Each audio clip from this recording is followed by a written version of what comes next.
জয়গুরু। পরম প্রেমময় শ্রী ঠাকুরের রাতুল রাঙা শ্রীচরণে জানাই আমার কোটি কোটি প্রণাম। সকলকে জানাই আমার আন্তরিক প্রাণবন্ত জয়গুরু। আজ আমি আপনাদের কাছে আমার পরম দয়ালের দয়ার কথা কিছু বলার চেষ্টা করব। তার অপার করুণা, অসীম দয়া এবং অসীম প্রেম, সেগুলো বলে কখনোই শেষ করা যায় না। তা সীমাহীন, অন্তহীন। তো তিনি কীভাবে কৃপা করেন, তেমনি একটি দয়ার কথা আমরা অসংখ্য দয়া, তার অসংখ্য ঘটনা ঘটেছে আমার জীবনে, তবুও একটা আমি আজকে আপনাদের কাছে তুলে ধরছি। সেই ঘটনা হচ্ছে যে আমার ছেলের জন্মের কাহিনী। আমার 2005 সালে দীক্ষা হয় এবং 2006 সালের অক্টোবরে আমার ছেলের জন্ম। এই সময়কালের মধ্যে যে কত বড় ঘটনা ঘটেছে, কত বড় সমস্যার সম্মুখীন হয়ে আমি কত সহজে তার পরিত্রাণ পেয়েছি, তা ঠাকুরের দয়া ছাড়া কোনো রকমই সম্ভব হয় না। যখন আমার ছেলে 7 মাস গর্ভে, তখন ডাক্তাররা সোনোগ্রাফি করে বললেন যে এই বাচ্চা ভূমিষ্ঠ হওয়ার সঙ্গে সঙ্গে অপারেশন করতে লাগবে, কারণ ওর লিভারের যে উপরে যে মোটা চামড়া সেটা হয়নি, তাই লিভার ফাংশনটা উপরের দিকে উঠে আছে এবং সেটা ভূমিষ্ঠ হওয়ার পরেই বাইরের সংস্পর্শে ইনফেকশন হয়ে যেতে পারে বাচ্চার। তাই ওই একদিকে ভূমিষ্ঠ হবে আর একদিকে ওটির টেবিল রেডি থাকবে। এরকম কথা যখন রানীগঞ্জের ডক্টর দেবাশিস ভট্টাচার্য বললেন, তিনি ছিলেন এই দিকে সেই সময়কার সবথেকে বড় গাইনোকোলজিস্ট। তো এই কথা বলার পর আমরা হতাশায় ভেঙে পড়লাম এবং সেই সময়গুলো যে কীভাবে কাটিয়েছি, আমার পরম দয়াল তিনি যদি না থাকতেন আজ হয়তো আমার পায়ের তলার মাটিটুকুও থাকতো না, অকলেই ভেসে যেতাম। তো সেই অবস্থাতেও আমরা কোনো রকমে ঠাকুরের দয়াতেই সেই সমস্ত সিদ্ধান্ত নিতে পেরেছি, সেটাও তারই অসীম কৃপা। তো আমাদেরকে সেই সময় গুরু ভাইরা বললেন যে একবার ঠাকুরবাড়ি গিয়ে নিবেদন করতে।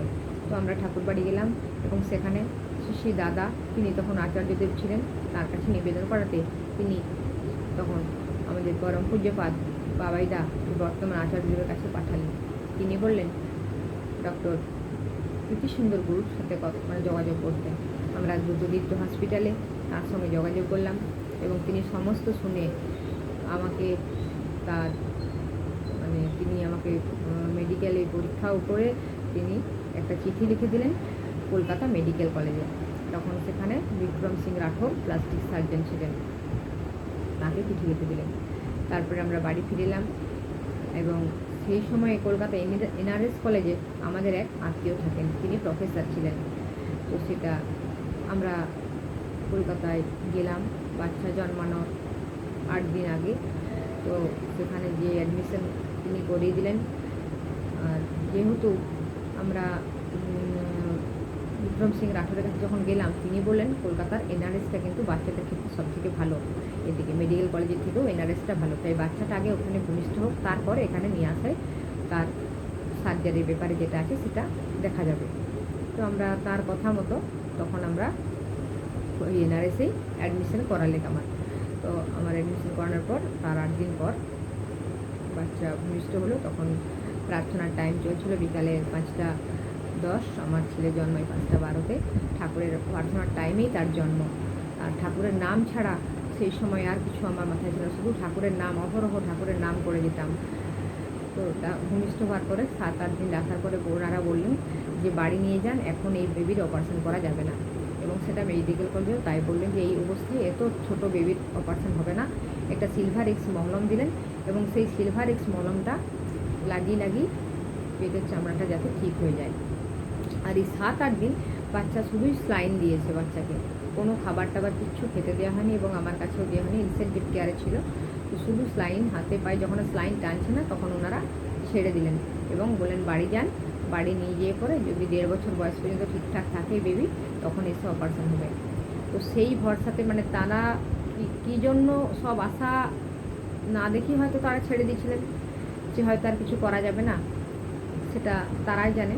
তো আমি তো সেই সময় যে ওই বাচ্চাকে নিয়ে আমি কি করব, যে বাচ্চা 3 কেজি ওজন হয়েছিল, সেই বাচ্চা যখন আমাকে দেয় তখন তার ওজন মনে হয় 2 কেজি হয়ে গিয়েছিল। মানে ওই 5 দিন 7 দিন যেটা ছিল, যেখানে কোনো কিছু খাবার দাবার নেই, শুধু স্লাইন আর মানে অক্সিজেন স্লাইন সব কিছুই দিতে হয়েছিল। তো সেই অবস্থায় ওই বাচ্চাকে মানে ডাক্তারকে জিজ্ঞেস করতে গেলে ডাক্তাররা বলতেন যে সব থেকে তোমার বেবিটাই খারাপ আছে, ঠাকুরের নাম করো, ঈশ্বরকে ডাকো। তো আমরা এইভাবে সেই বাচ্চাকে নিয়ে এলাম, ঠাকুরের নাম করতে করতে এত দূরের রাস্তা ট্রেনে করে এলাম কলকাতা থেকে আমাদের বাঁকুড়া। তো অনেকটাই রাস্তা। তারপরে আমার বাড়িতে সেই সময় কত মানে ইনফেকশনের ভয়, পুকুরে স্নান করা আমার বাচ্চার মানে কত ইনফেকশনের ভয় ছিল। শুধু এই ঠাকুরকেই ডাকতাম, ঠাকুর তোমার এই নাম করে দিলাম, ঠাকুর তোমার নামেই যেন অসুস্থ হয়ে ওঠে। তো দেখতে দেখতে নামের কি মহিমা, ওই নামের মধ্যেই আমি ঠাকুর যখন ওষুধ লাগাতাম ঠাকুরের নাম করে করে ওষুধ লাগিয়ে দিতাম। কোথাও যেতাম ঠাকুরের নাম করে দিয়ে, কোথাও বলতে তাকে ছেড়ে তো মানে বাচ্চাকে ছেড়ে তো বেশি দূরে কোথাও না, কিন্তু স্নান টান কিন্তু সবই গ্রামের বাড়িতে পুকুরেই করতে হয়। তো তখন মানে ওই ঠাকুরকে, ঠাকুর তোমার ছেলেকে তুমিই দেখো। এইভাবে আস্তে আস্তে আস্তে আস্তে 1.5 বছর বয়স যখন হলো, তখন তার লিভারের চামড়াটা আস্তে আস্তে আস্তে আস্তে পুরু হয়ে উঠলো। কিন্তু সেটা তো ওই উঠেই থাকে। সেইটার অপারেশন হলো 1.5 বছর বয়সে। ঠাকুর বাড়ি গেলাম আমরা, সেখান থেকে আচার্যর আশীর্বাদ নিয়ে আমরা এনআরএসে অ্যাডমিশন হলো, তার অপারেশন হলো। তারপরে আমরা বাড়ি ফিরে এলাম। তো এই সময় আমাদেরকে একদম সঠিকভাবে যিনি মানে গাইড করেছিলেন শ্রী ঠাকুর, আর সিদ্ধান্তগুলো কিছু আমরা নিয়েছিলেন, যেগুলো মানে শ্রদ্ধেয় শ্রী আশিস কুমার মুখার্জি ঋত্বিক আমাদের, তিনি বলেছিলেন যে বাচ্চা গর্ভে থাকাকালীন তার নামে ইষ্টবিধি করতে। সেটা আমি শুরু করেছিলাম মানে সেই 7 মাস থেকেই।